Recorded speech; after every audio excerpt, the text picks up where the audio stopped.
What's going on, guys? Welcome back to the channel, and today we're going to be going back over my accelerating Stormclaw build here in Mobalytics. So we've made quite a few changes to the build overall, especially the Paragon board.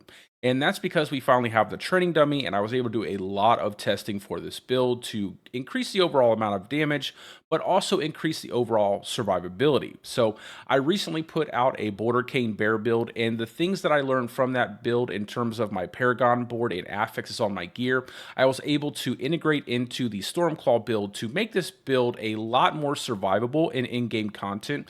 And like I said, increase the overall damage as well. So let's go ahead and get right into the build. So the first thing I want to say is this video will have quite a bit of information in it, but if you're just wanting to see the build as it is, go ahead down to the description section and click on the Mobalytics link. It'll take you right to this page. Also, I will be putting out a few videos here in the near future as more of an instructional video as to how I approach the bossing aspect of Diablo 4 as well as the nightmare dungeons with this build. So let's go ahead and look at the assigned skills. So the first skill we have here is Claw, as this is a Stormclaw build. Then we're running Hurricane, Earth and Bulwark, Cyclone, Ravens, and Petrify. And we will be swapping out Ravens here and there when we move into Nightmare Dungeons, but honestly, I usually just keep Ravens because I don't feel like swapping things out. Now moving down to our Spirit Boons, we're picking up Weariness on the Deer for that 10% damage reduction from elites. We are Spirit Bonded into the Eagle, and we're picking up the Critical Strike increase with Sight Talons, as well as the increase to our Critical Strike damage with Avian Wrath. Then we're moving into Calamity on the Wolf to increase our overall duration of our ultimate. And this can be swapped to Pack Leader if you're running Poison Creeper inside of Nightmare Dungeons. And then for the Snake, we're pretty much sticking with Overload the entire time, just to increase our overall damage output. So before we get into the equipment, I would like to say that I don't really incorporate Uber Uniques into my Mobalytics builds, as I know that I personally haven't had a single one drop for me this season, and I know a lot of players who will utilize this build probably don't have one themselves. However, I will go ahead and give you options if there's a Uber Unique that I would prefer in each individual slot. Also, all the video footage that was at the beginning of this video was done with this build itself, so no Uber Uniques there. So let's go ahead and talk about the gear pieces. So on the helmet, we're running Tempest Roar, and the best in slot would probably be a Harlequin crest here. And you could also flex a Godslayer crown in as well when you're doing bossing. For the chest piece, we're doing Mad Wolf's Glee, and I really don't change that. I really like Mad Wolf's Glee here. And then for the gloves, we're running Conceited Aspect to get that multiplicative damage bonus while we have a barrier.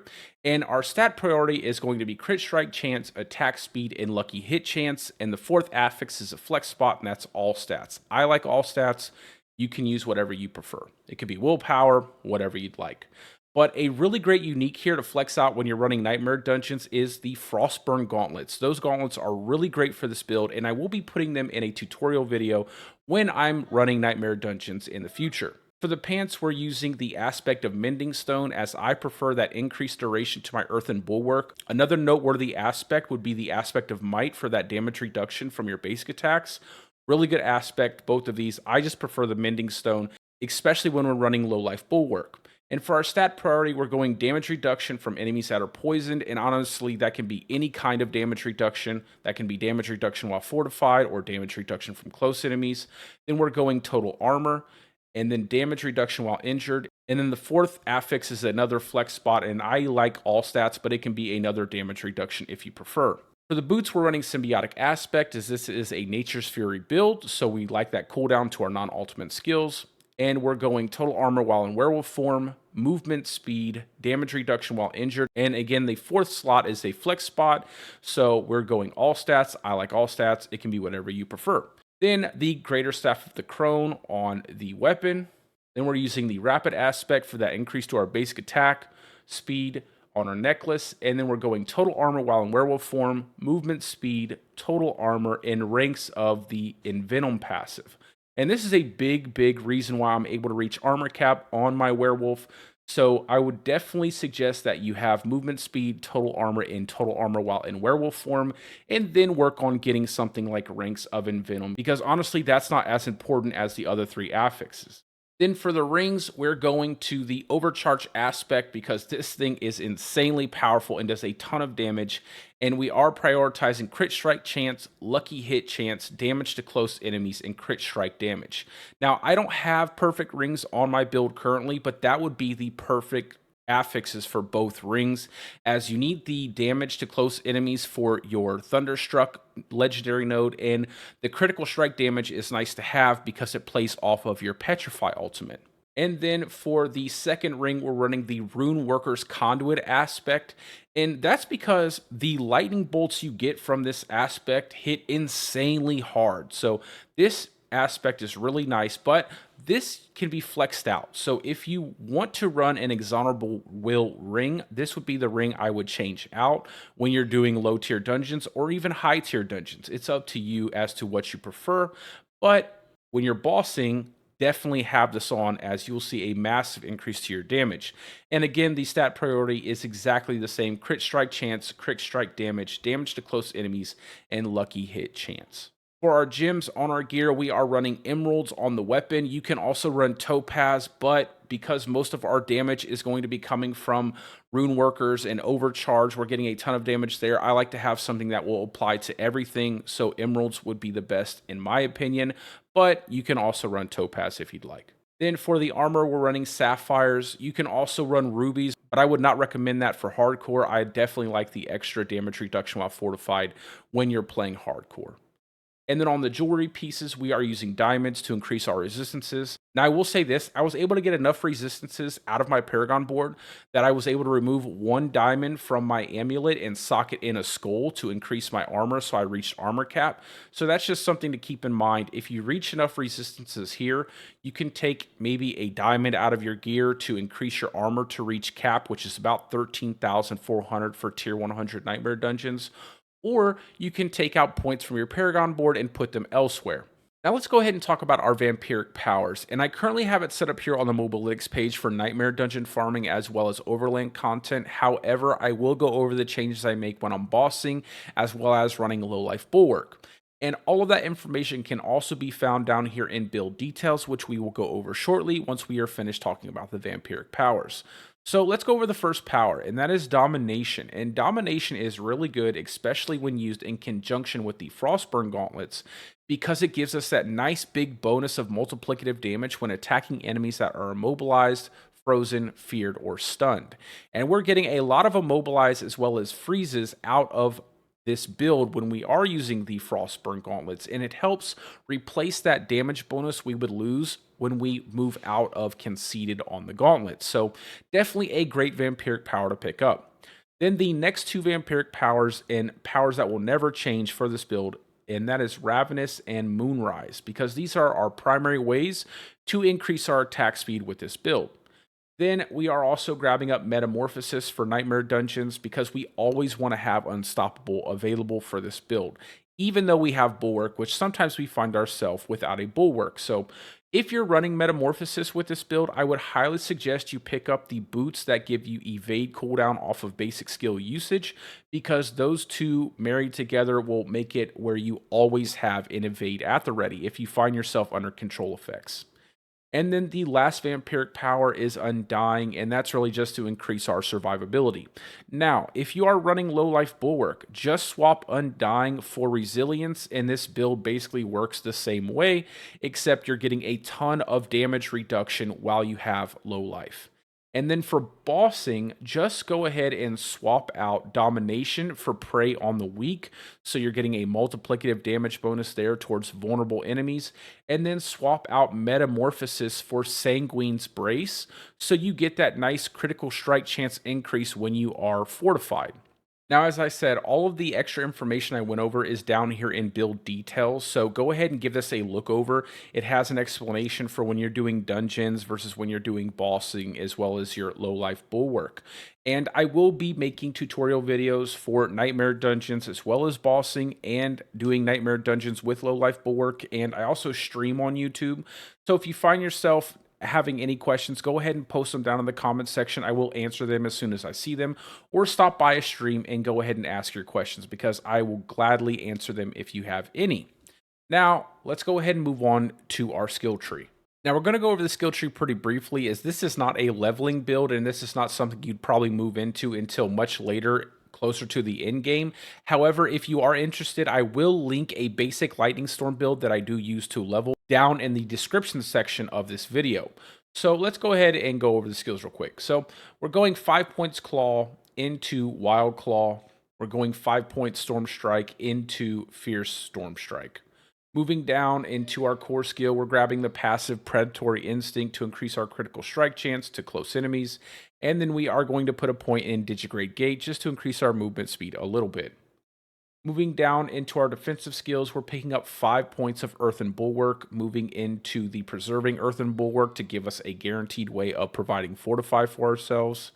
And I like to have that 5 points because I do run Low Life Bulwark on this build, and that is another reason why Harlequin Crest would be so good, because you get those plus ranks into Earthen Bulwark as well. However, you can max out your resistances enough that you will only need 1 point in Ancestral Fortitude, and that's really just to get to Vigilance, which gives us that damage reduction when we use a defensive skill. And because we're using Nature's Fury and Earthen Bulwark, we're always having this nice 15% damage reduction. Moving down into our companion skills, we are going 1 point Ravens and 1 point into Enhanced Ravens just to give us that increased critical strike chance. However, when you are running Nightmare Dungeons, you can steal a point from Electric Shock and then remove the points from Raven and then put 3 points, 1 point Poison Creeper, 1 point Enhanced Poison Creeper, and 1 point Brutal Poison Creeper. And that's really up to you if you prefer to run that when you're doing Nightmare Dungeons.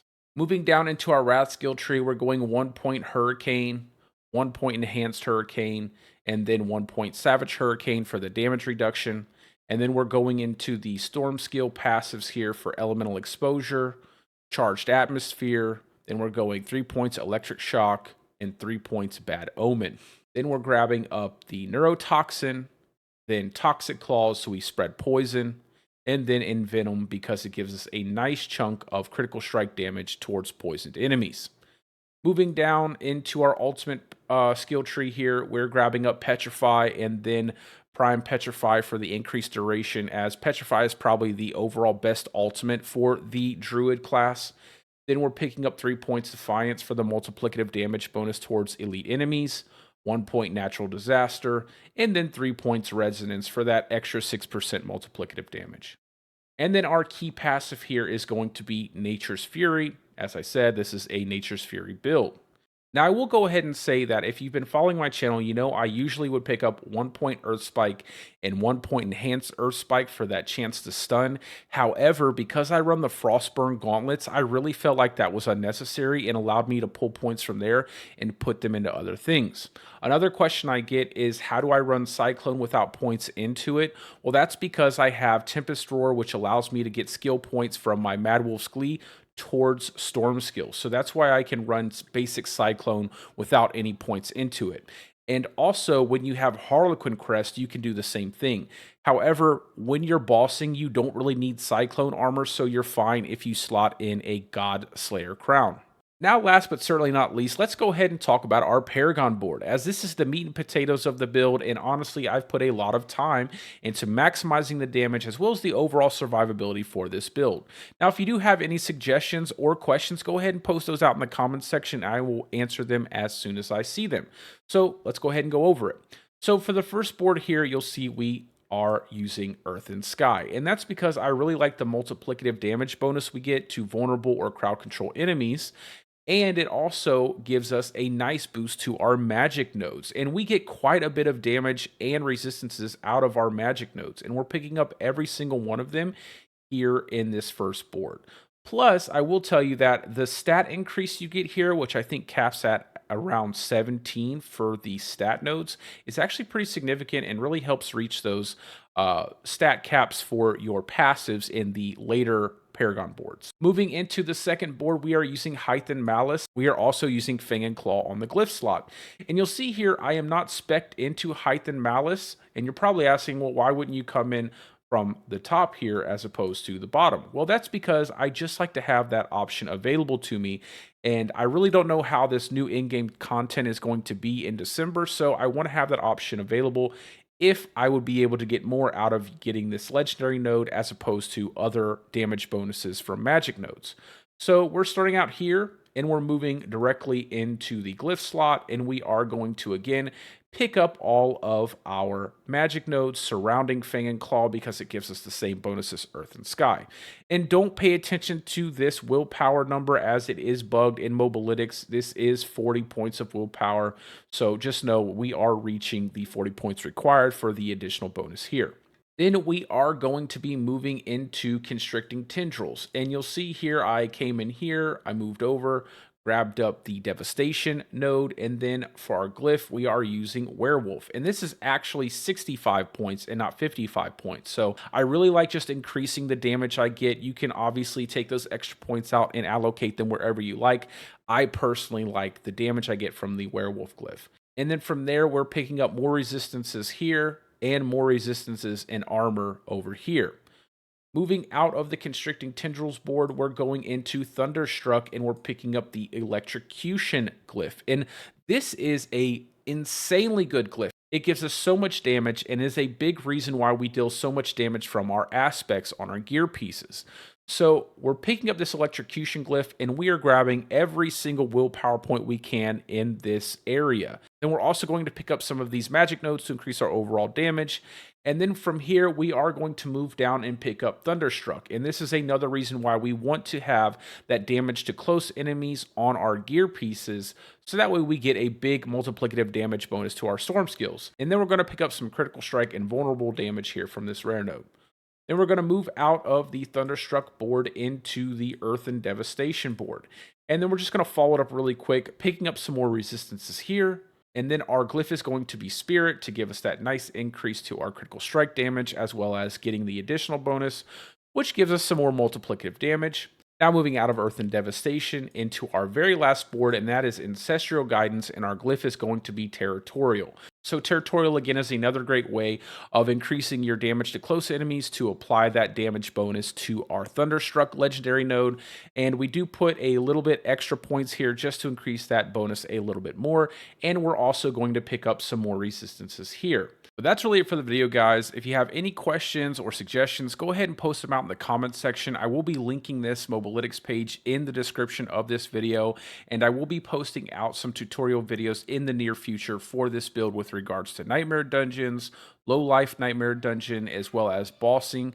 And this will probably be the build I will be using for the in-game content coming in December, and I will probably do another update video for that content when it drops. With all that being said, I hope you guys are having a great day or a great night, depending on wherever you're from. And that is all for me. So peace out. I will see you in the next one.